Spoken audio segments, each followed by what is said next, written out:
Урматтуу көрөрман, урматтуу эл үнү. Мына Курманбек айыл өкмөттү Сузак районуна караштуу Ак-Кыя жайлоосунун көпүрөсү. Көбөрт суусу. Көпүрөнү алып кеткендиктен элдер ушундай азап менен өтүп атышат доктурга барыш үчүн жаш балдары менен. Качан оңдойт буну Куда гана билет. Эсте калат эле да. Көмөктөш.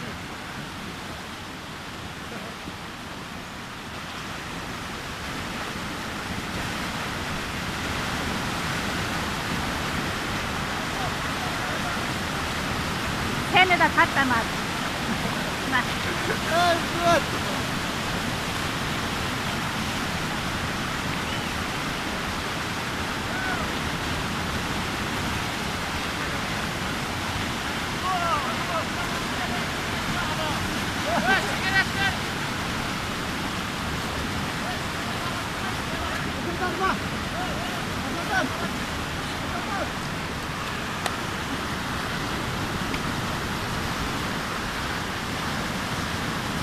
Kattın da ekmeğe aparalım deyip. Bala korkup kalmadı mı? Özüm tanık koydum öyle. Ha, resmi. Su girip bet. Lan tatlı koyun da ekmeğe götürsün deyip. Sen para.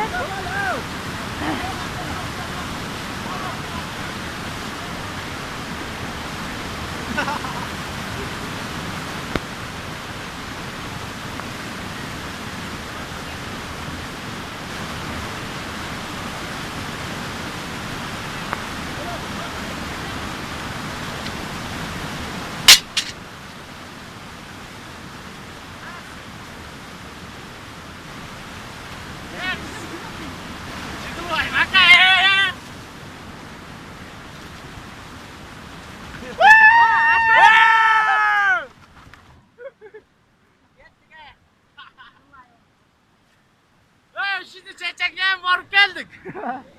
Asatar. Ha, Asatar.